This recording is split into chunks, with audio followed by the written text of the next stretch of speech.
Mwanamke, umewahi kujiuliza kwa nini unapoachana na mwanaume mmoja lakini unaenda kujiingiza kwa mwanaume mwingine ambaye unayapata maumivu yale yale uliyopata katika mahusiano yaliyopita? Kwa nini? Mwanaume mwingine, jina lingine, mazingira mengine, maumivu ni yale yale. Wakati wote unalia na maumivu yale yale kwa wanaume unaokuwa nao. Kwa nini? Ushawahi kujiuliza hilo swali? Leo nitakuonyesha sababu inayowafanya wanawake wengi warudie maumivu yale yale bila kujua sababu ni nini. Karibu sana, naitwa Mbeki Crispin, hii ni Mbeki TV. Sababu ya kwanza itakayokufanya uumie kwa namna ile ile kama ulioumizwa mwanzo, unaingia katika mahusiano kabla haujapona. Mara baada ya kuachwa tu unaingia katika mahusiano mengine haraka haraka ili kufukia ama kuficha ile maumivu unayojisikia ya mahusiano yaliyopita. Wapo wanawake leo hii kumove on kwao wanafikiri ni kupata mwanaume mwingine, ama kujisikia vizuri juu ya ile maumivu ya kuachwa kupata mwanaume mwingine. Ukweli ni kwamba moyo uliovunjika ama moyo wenye majeraha hauponi kwa kuanzisha mahusiano mapya, bali unapona kwa kujijenga upya. Na nawaambiaga watu kila siku, unapoona unamkumbuka sana ex wako, usitafute activities za kumsahau, bali wejenga maisha yako. Na wakati unaenda kujenga maisha yako ama upo katika process ya kujenga maisha yako, utagundua huyo mwanaume unaomkumbuka sana anapotea tu ghafla. Yaani itafika kipindi unasema mbona sasa hivi simkumbuki tena? Mbona sasa hivi siumii tena kama zamani? Kwa sababu umedeal katika namna ya kujenga maisha yako. Na wakati unajenga maisha yako, utagundua kipi bora na kipi sio bora. Kwa utafika muda utakosa hata kuumia kwa wale uliowapoteza, kwa sababu tayari ushagundua maisha yako hayahitaji tena watu wa namna ile. Kwa hiyo ukijaribu kuyakimbia maumivu, mara nyingi utayabeba mpaka kwenye mahusiano yatakayokuja. Kwa sababu utaingia katika mahusiano kwa attention ya kwamba nataka kusahau mahusiano yaliyopita. Kwa haya mahusiano hayatakuwa ya upendo, yatakuwa ya uponyaji. Kwa utakuwa uko very details. Mbona unaye anakufanya hivi? Mbona unaye kafanya kama yule? Mbona kwa unajikuta haya mahusiano unaanzisha utayaribu tena kwa sababu ya tension ya kutaka kumsahau ex. Attention ya kutaka kuanza upya. Attention ya kutaka kujisikia vizuri. Kwa always utaconcentrate na vitu vizuri tu. Changamoto itakapotokea katika mahusiano mapya utalipuka. Ndo yale niliyajua tu. Hajapokea simu. Yaani ndo kama yule. Yaani ndo vile nakwambia, yani wanaume yani bani nimechoka. Kwa sababu hujapona. Kwa hiyo ni dalili ya kwanza itakayokufanya uumizwe kwa namna ile ile kwenye kila mahusiano utakaoingia. Sababu ya pili, unachanganya upendo na attention. Kuna baadhi ya wanawake wanaamini akinipigia sana simu ndio ananipenda. Akiwa ananitumia sana message ndio ananipenda. Akiwa ananimiss kila dakika ndio ananipenda. Akiwa ananitafuta kila wakati ndio ananipenda. Wanaamini hivyo. Sasa wameshindwa kutofautisha upendo na attention. Hiyo ni attention. Kwa mwanaume anamakinika ama anakumakinikia uone you are alive, you exist. Upo na anakukumbuka. Lakini unashindwa kusahau kwamba attention sio upendo. Wapo wanaume watakokupa muda mwingi, lakini dhamira yao ama ukweli wao hawana mpango wa kujenga maisha ya baadaye na wewe. Wapo kwa sababu ya huo muda pia. Kwamba okay, huyu ni mwanamke ambaye nataka nimtumie, okay, nitammiss.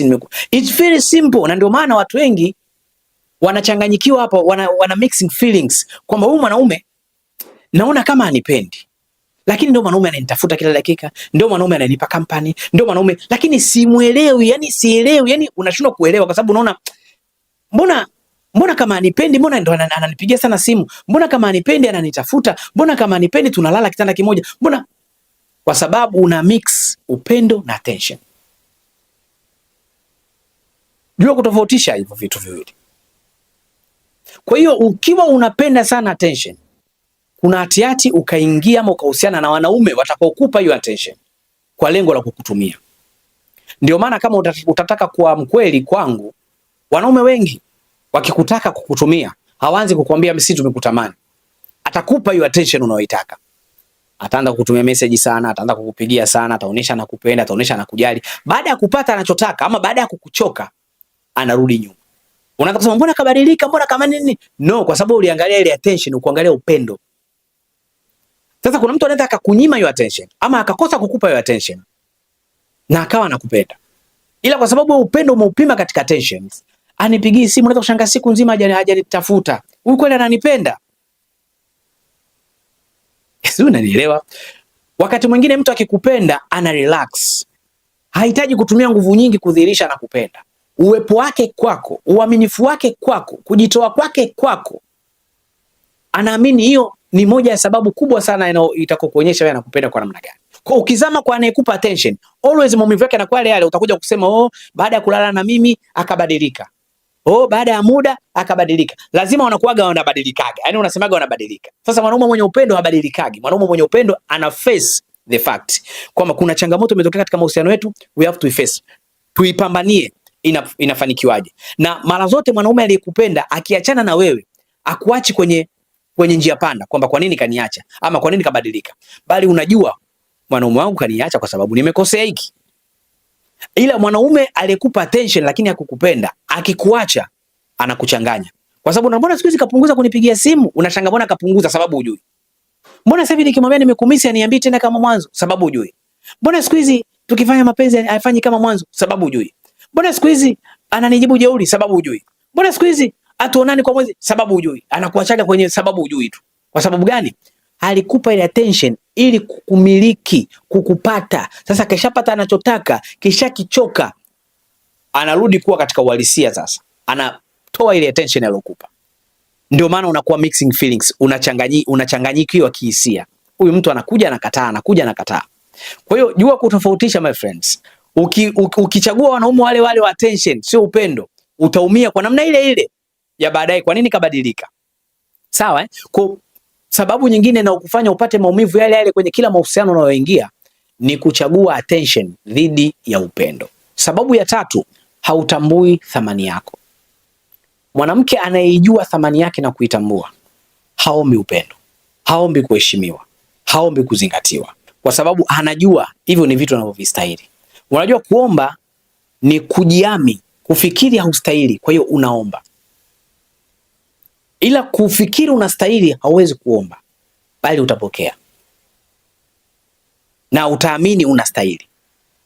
Ukiomba maana yake ni kwamba naomba, kama haijawezekana sawa, lakini kustahili maana yake mwanaume anapaswa afanye iko kitu, anapaswa kuheshimu, anapaswa akupende.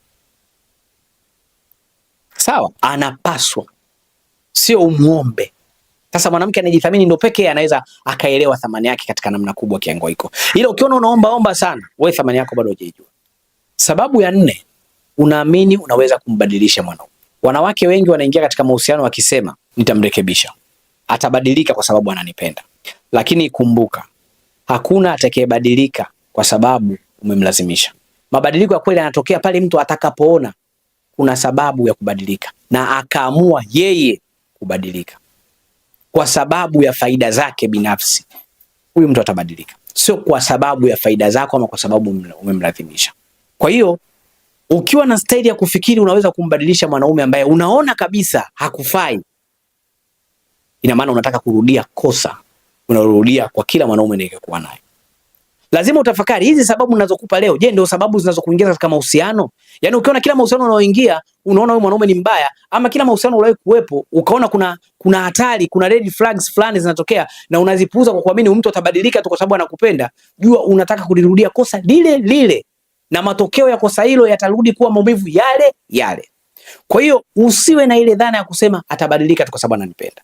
Usiwe na ile dhana ya kusema nitambadilisha tu. Usiwe na ile dhana ya kusema uvumilivu wangu utambadilisha tu. No, lazima uwe na mchakato wa kumpata mwanaume sahihi na sio kungoja abadilike ama kuamini unaweza kumlazimisha abadilike. Kama anataka kubadilika yeye atabadilika. Kama hataki, jua hatobadilika. Usidhani unaweza ukatumia nguvu zako kumbadilisha. Kwa sababu ya 4 itakokurudishia maumivu yale yale kwenye kila mahusiano utakaoingia wewe mwanamke ni kuamini una uwezo wa kumbadilisha mwanaume. Sababu ya 5, unapuuza red flags. Unapuuza zile dalili hatarishi katika mahusiano. Mwanzoni uliona uongo wake. Mwanzoni uliona usaliti wake. Mwanzoni uliona hasira zake, lakini ukasema nitavumilia.